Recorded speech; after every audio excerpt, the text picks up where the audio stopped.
Assalamualaikum warahmatullahi wabarakatuh.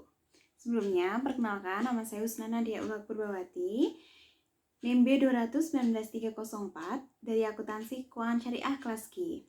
Di sini, pada kesempatan kali ini saya akan membahas mengenai akuntansi keuangan syariah. Apa sih akuntansi keuangan syariah itu?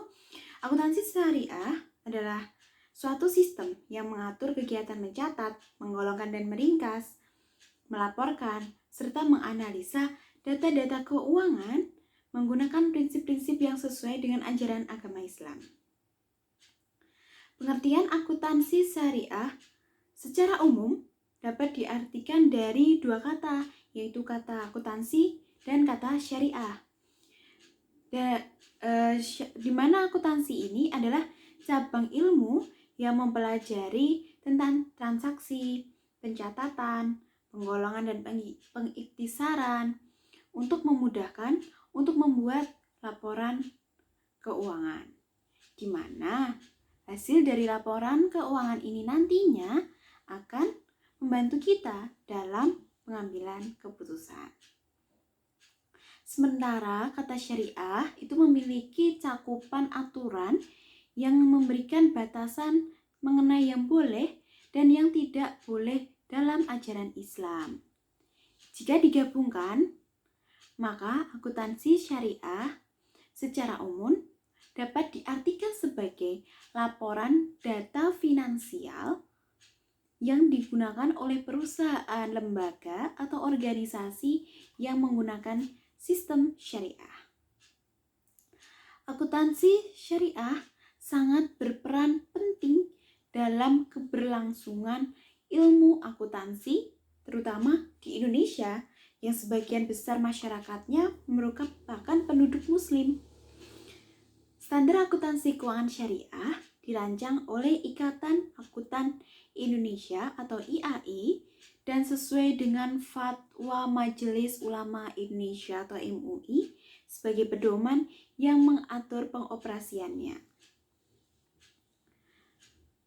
Akuntan yang sudah belajar bahwa akuntansi adalah disiplin ilmu yang universal dan objektif, mungkin akan sulit menerima gagasan ilmu akuntansi yang dihubungkan dengan prinsip agama.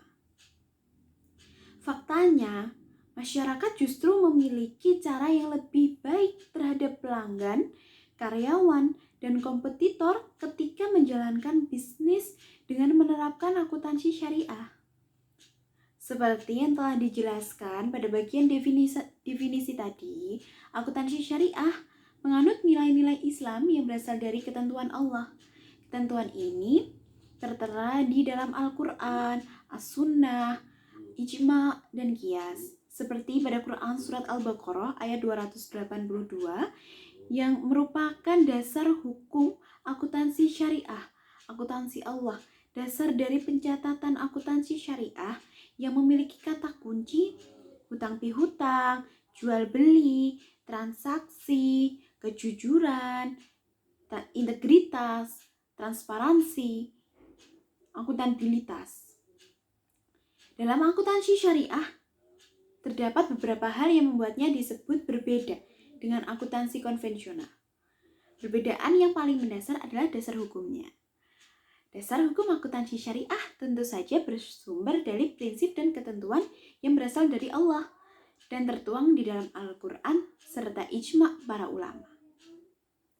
Sedangkan dalam akuntansi konvensional berasal dari undang-undang yang berlaku di suatu negara, sehingga akuntansi konvensional dapat diterapkan pada berbagai macam transaksi karena sifatnya yang lebih umum.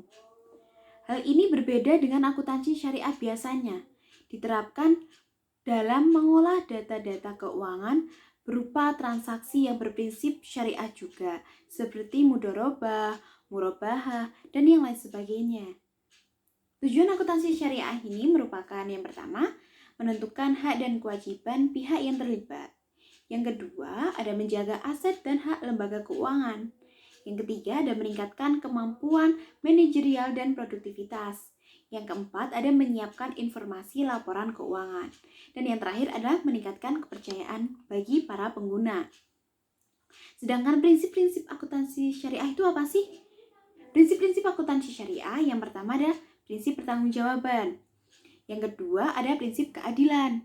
Dan yang terakhir ada prinsip kebenaran. Selain ketiga prinsip di atas, tiap perusahaan, perbankan, ataupun organisasi yang memiliki prinsip akuntansi syariah, mereka memiliki prinsip-prinsipnya sendiri-sendiri. Di antaranya ada yang menerapkan prinsip sebagai berikut. Yang pertama, larangan menerapkan bunga pada semua bentuk jenis transaksi. Karena apa? Karena dalam Islam, riba atau bunga ini memiliki hukum yang jelas, yaitu haram. Yang kedua, menjelaskan aktivitas bisnis dan perdagangan berdasarkan pada kewajaran dan keuntungan yang halal. Yang ketiga, setiap kegiatan yang dilakukan mengeluarkan zakat.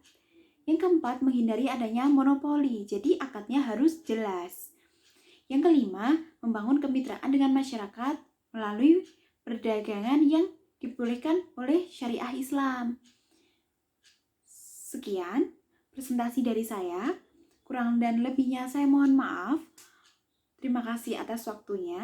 Wassalamualaikum warahmatullahi wabarakatuh.